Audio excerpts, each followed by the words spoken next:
It's Elsie here from the customer care team at Keela, and today we're going to be looking at a couple of recent changes that we've made to the Keela system on November 2nd, 2021. There were some really exciting changes in here, so I wanted to do something a little bit extra, create a video just to show you so you can get an idea of what's going on. Whenever we add something new to the Keela system or change something that already existed, we announce it here in the What's New section of your Keela account. So if you see this little bell icon, when it has an orange circle next to it, that means that there's something new within that tray. So you might have seen the notification section. That might be something that you look at a lot because this is where your in-app Keela notifications appear. And whenever there's new notifications, of course, you get that orange circle. But it's also where we announce what's new. So if you click over here, you'll see a new notification where we let you know that we've made some enhancements, give you a little hint to what's included, and then give you an option to read more.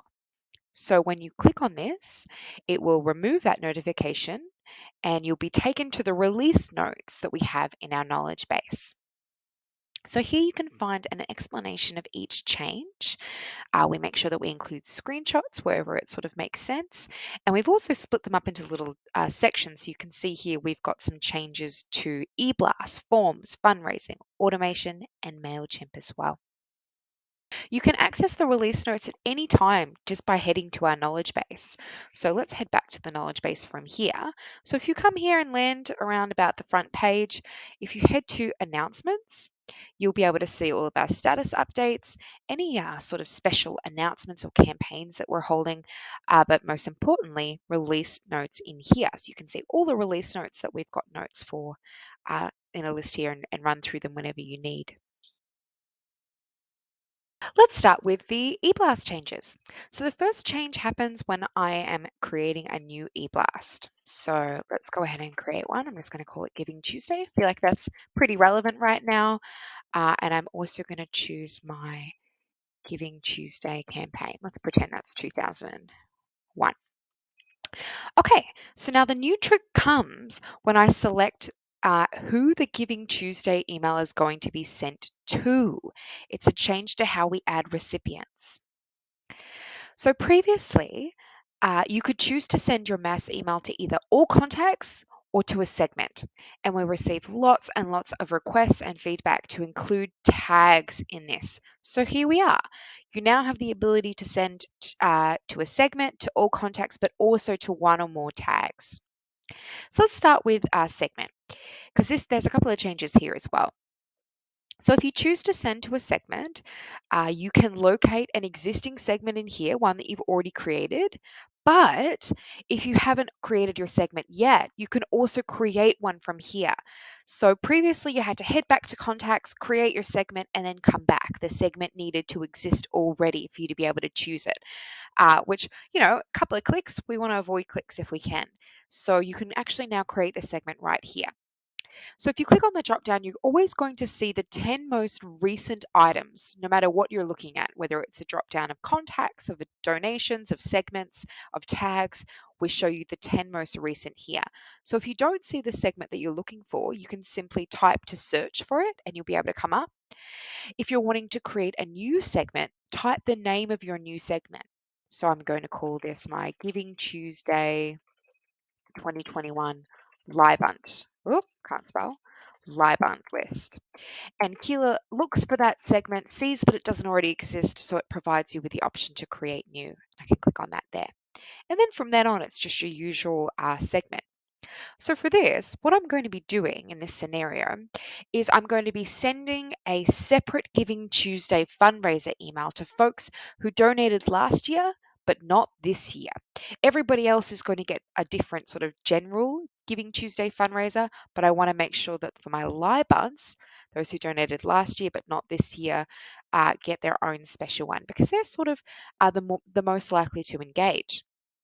So we'll call it that. We'll head to choose your own filters. And luckily, Keela has an inbuilt last year but not this year filter already. So I can just search Libund and select that. I'm going to choose donation only, and you can choose a minimum and maximum amount if you like for that specific donation that happened last year. You don't have to, but I'll just put $10 there just for fun, and we'll go ahead and we'll save that. So now I've got my segment here. It's also going to be held within the contact section, and it'll keep updating itself in the background. It works just like a regular segment, but I didn't need to navigate away to create it. So that's the segment changes. Let's head to tags, the most exciting one. From here, you just select your tags from the drop-down list. So again, we'll show you the 10 most recent items. If you don't see what you're looking for, you can just type it into the search. So maybe I want to type volunteers, and there's all the ones that match that kind of search there. So you can have one, you can have two, you can have all of your tags if you like, and we'll just compile those lists together. Next is the ability to exclude contacts. So no matter what you select up here, whether it's tags, segments, or all contacts, if you activate this toggle, you'll be letting Keela know that you want to manually exclude one or more contacts. So don't send two. And in here, you can select your contacts out of the most recent 10, or you can search for them as well. So let's search for Sherlock Holmes. There we go. And you'll have a list of whomever you select will appear here. Okay, down the bottom here, we still have the option of choosing whether or not you want to send your email to any contacts in your account who are in this kind of list, any contacts that fall into the category that you selected here for tags or segments, with an unknown subscription status. So these are the contacts who don't have opted in or opted out as their email subscription status. You haven't specified with Keela what it is, so Keela's automatically put it as unknown.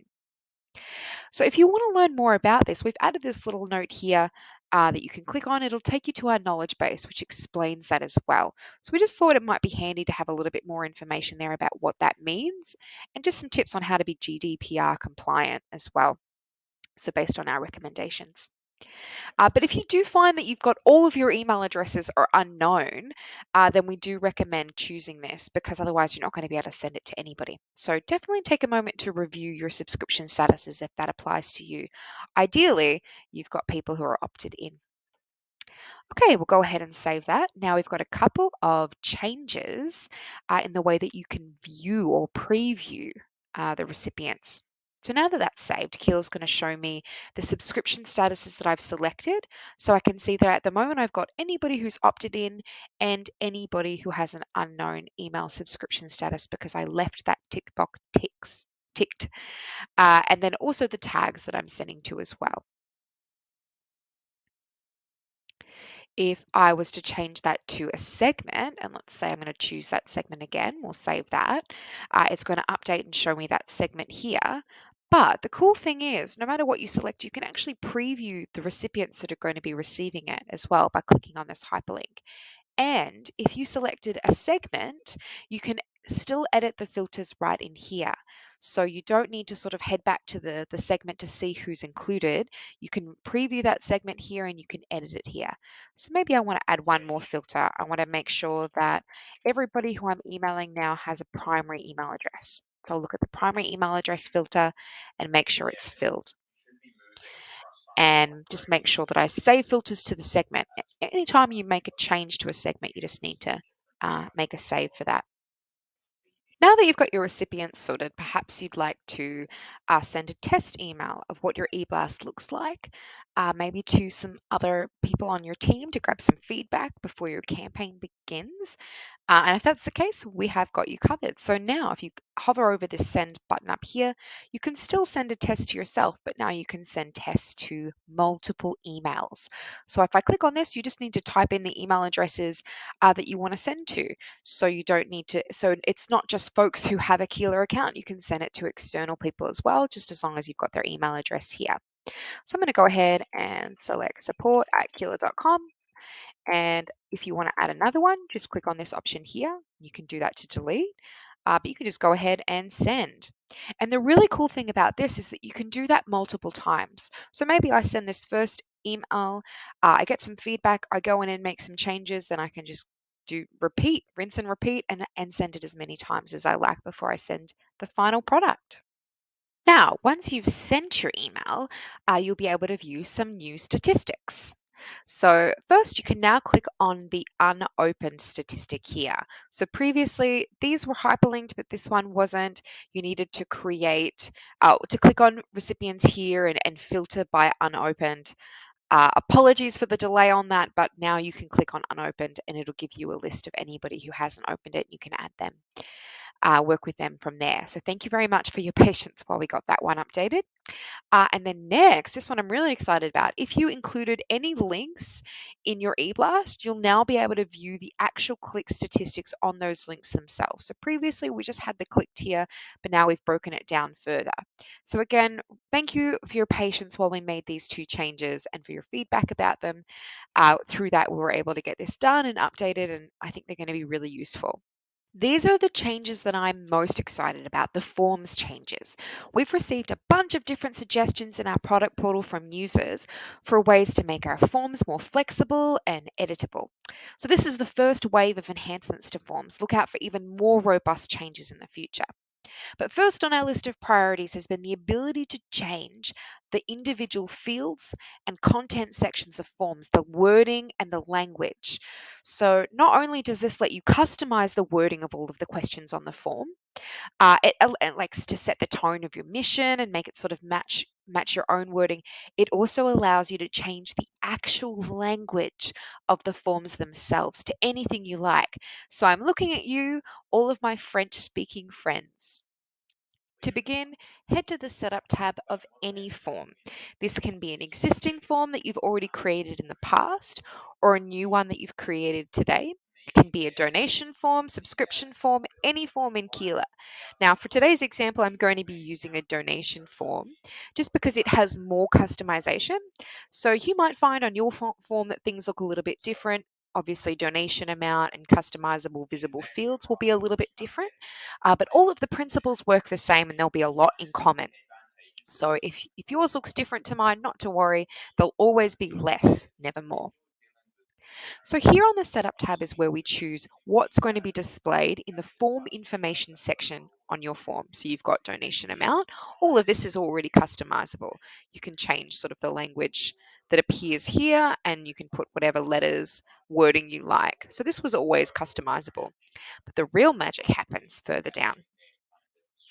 So here in the Customize Visible Fields, you have the option to choose different questions that are going to appear on your form. So that it can include things like whether you want to dedicate a donation, covering the processing fee, or even choosing the type of cumulative receipt or type of receipt that someone's going to get if they have an ongoing donation or an ongoing payment. So these options, this is sort of where it's going to get really specific to a donation form. This stuff isn't going to appear on, say, a subscription form or a custom form. But no matter what form you have, the Setup tab will automatically update. This page will update for that form. So you're only ever going to see the options that are available for that form. So use that as your guide. Heading down here, we've got form fields. So this is the same for every form. This is where you kind of let your donor or your subscriber or whomever's completing this form fill out bits and pieces about them. So things like first name, last name, email, and address, stuff like that. But now you'll see a new column over here has been added. So the public form label. So what this means is that here, Keela's going to display whatever you rename this field to publicly on your form. So maybe you've got first name and you replace this with something else, something in French, or maybe you change the wording around it. Now, the form fields, one thing to note is that whatever is displayed on your form depends on the audience type that you choose here.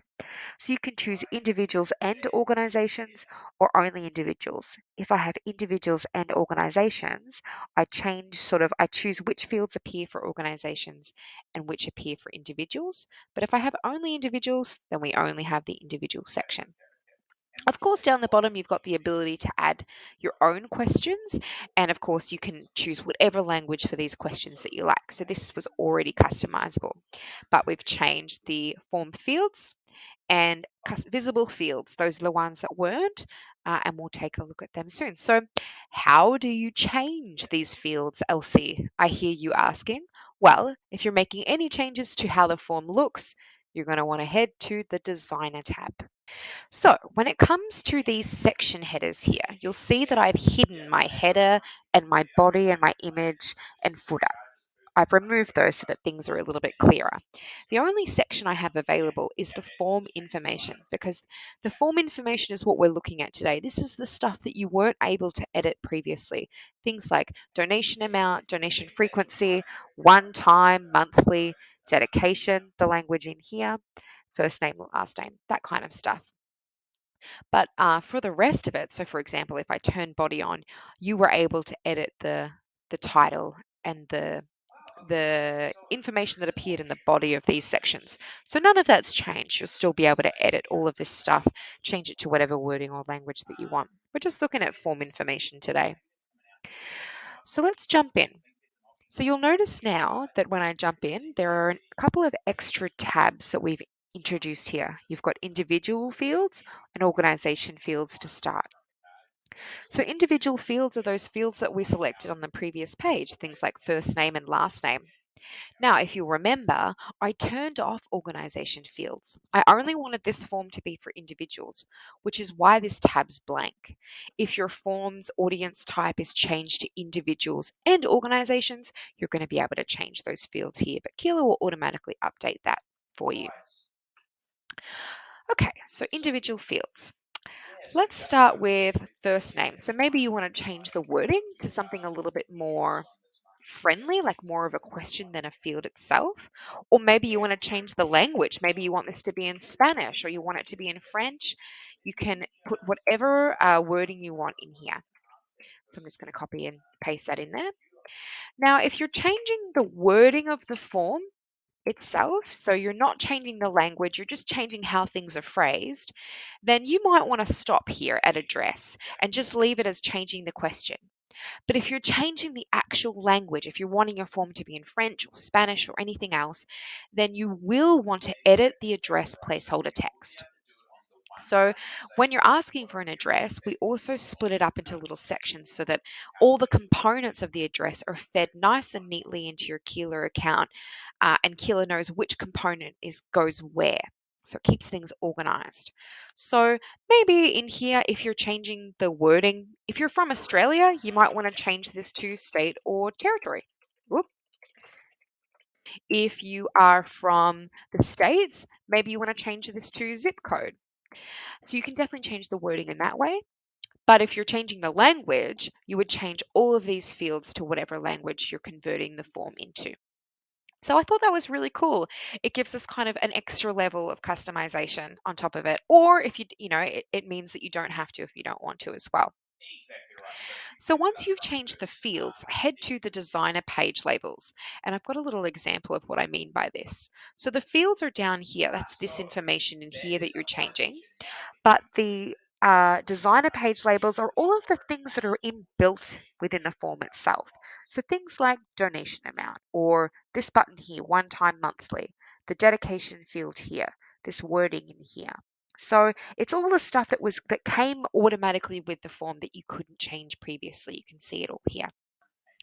I wanted to give you some examples of how you can use the form to sort of get your creative brains flowing, but feel free to skip to the next section of the video if you're wanting to work on this yourself. But I thought maybe if you saw me using it a couple of times, it might open up some possibilities for you. So the first thing I want to look at is other amount. Is donation amount and other amount. So if you're using this form to sell raffle tickets, but the raffle tickets are eligible to receive a tax receipt, technically they will be considered donations in Keela, but you might not want to call them donations on your form. You might want to say raffle ticket amount or something like that. So that's something we've received a little bit about. And same with donation frequency. If you're only having like a monthly sign up, if if folks can only sign up for recurring donations in here, you might want to put ongoing or monthly sponsorship here. So you might want to change kind of the wording in that way. I think a really common one that we get is the receipt options. We get requests to be able to customize that. So I definitely want to touch on that today. Another tip is to change kind of the wording here to try and encourage folks to sign up for cumulative receipts. So, of course, when you have a monthly ongoing donation or an ongoing revenue payment, you have the option for a single receipt for each transaction or an annual cumulative receipt at the end of the year. And we've kept this very formal, this language, because we want to make sure that we're sort of keeping it consistent and formal throughout Keela. But if you want to change the wording to something that feels right for you, you definitely can.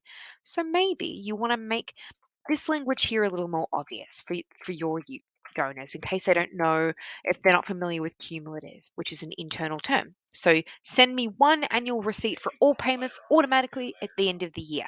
That might be a suggestion there. Alternatively, if you want to make it really clear that this is the option that you want them to choose, you could put recommended here. So folks are going to see these options and they're going to choose that one if you recommend it, if that's what their preference is, if it aligns there. So that's one suggestion. Another one is I wanted to talk through the processing fee language and how it works here, because you'll see it's kind of broken up into parts. You've got the I'd like to cover the processing fee, and so all of my payment goes to. So if we take a look at that on the form, you'll see how it looks when it's compiled into one sentence. So I'd like to cover the processing fee. This is something that you can change. You can say, I'd like to pay for the processing fee. I'd like to pay for any credit card charges. I would like to cover any external charges, anything like that you want to change it to. You can do that in there. Next is the payment processing fee itself. So you were always able to change this. We introduced that feature within the last year where you can set your own payment processing fee in your organization settings. So that hasn't changed. You're still able to set that there. And then the next part is so that all of my payment goes to. So if I look in that here, you can change the wording of that there. Now it's important to note that the structure of the sentence will stay the same. So you should still keep it along the same line so that it makes sense, because it's still going to end with your organization's name here. But you'll still be able to change how that request is expressed as well. And if you want to add more information to the whole sentence, just pop it in here. You can add any information at the start of this sentence if you like. Let's look at payment method. So this change here is a shout out to all the folks who only use PayPal as their payment processor in their Keela account for their donation forms or membership forms. Previously, when you were using PayPal, we had the button here and it only said PayPal. And it caused some confusion to users or to people who were viewing your form because it only said PayPal, people thought, oh no, I don't have a PayPal account. I'm not going to be able to make this donation. So we've added credit card option here because even though you were always able to pay with a credit card using the PayPal option, it just wasn't clear enough. So from now on, if you have a PayPal only payment processor, the button on your form is updated to include credit cards so that folks know they can still click this button and pay by credit card. No PayPal account necessary. So of all the elements on the form, everything is adjustable except for one thing. You're not able to adjust these buttons, these payment buttons. So if it's Stripe, if you use Stripe as a payment processor, it's going to say credit card. And if you use only PayPal, it'll say PayPal and credit card. Or if you have Stripe and PayPal, it will say credit card and PayPal. So those are the options there. You'll see what wording you have on your form. But they're not able to be changed. You cannot change the wording of these buttons. This was a really tough decision, and we considered a whole bunch of factors, gathered feedback. We thought about it for a really long time. But ultimately, we did make the decision to increase the compliance and security of our forms. We aren't able to allow the change of this. It just, too many things could go wrong. We want to make sure that our buttons are consistent and clear, and no matter what, anybody who clicks on it knows in good conscience that they are going to make a payment. So it's just something that we needed to do for compliance and security, and we really appreciate your understanding here. And thanks for the feedback for those folks who gave us feedback. It was really, really helpful. Previously, whenever you were manually creating a donation or a revenue transaction in your account, you created it and then you needed to go back and create a receipt or create a payment. And we've just streamlined this process. We've just added it to the logging itself.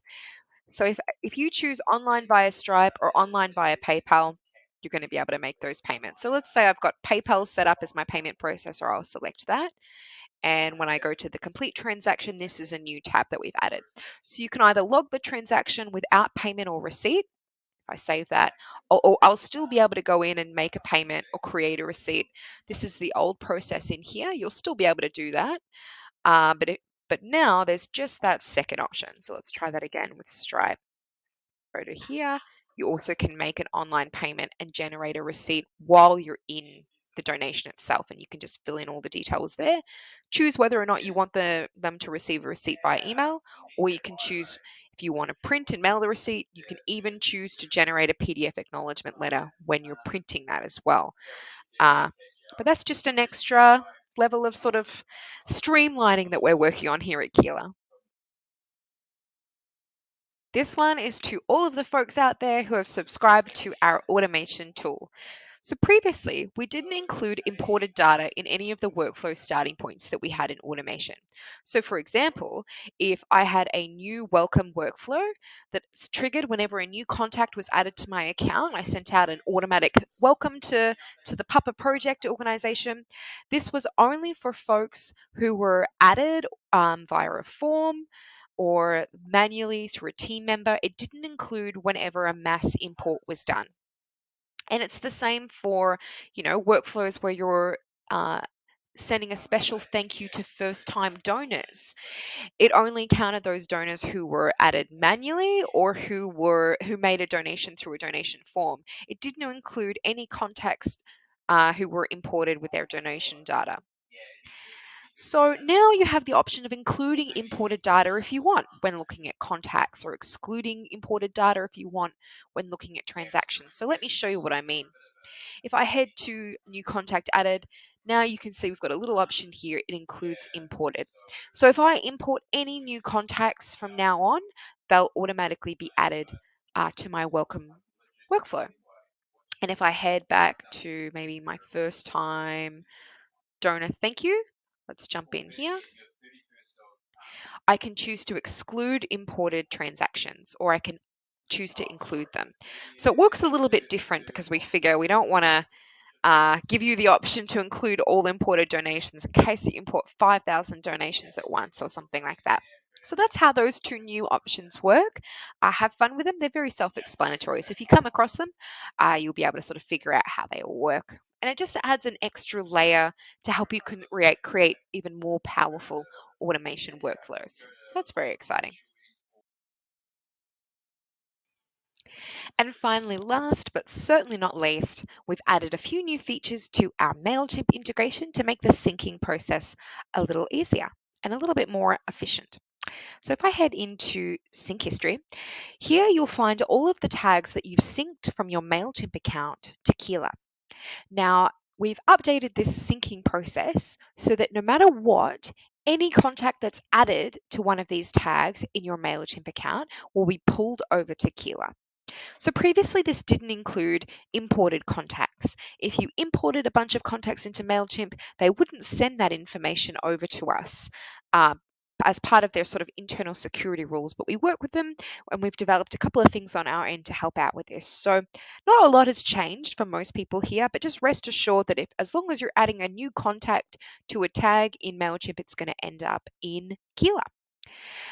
So the most important of the changes, though, I think that does affect everybody is our automatic syncing. So previously you were syncing tags through. Anytime you did a big update in MailChimp, you'd have to sync that or wait a couple of days for it to come through. Now we're going to be doing automatic syncing all the time, and we're also going to be checking every 5 minutes. So that's going to be a lot quicker for you. You'll be seeing contacts a lot quicker in your account from MailChimp.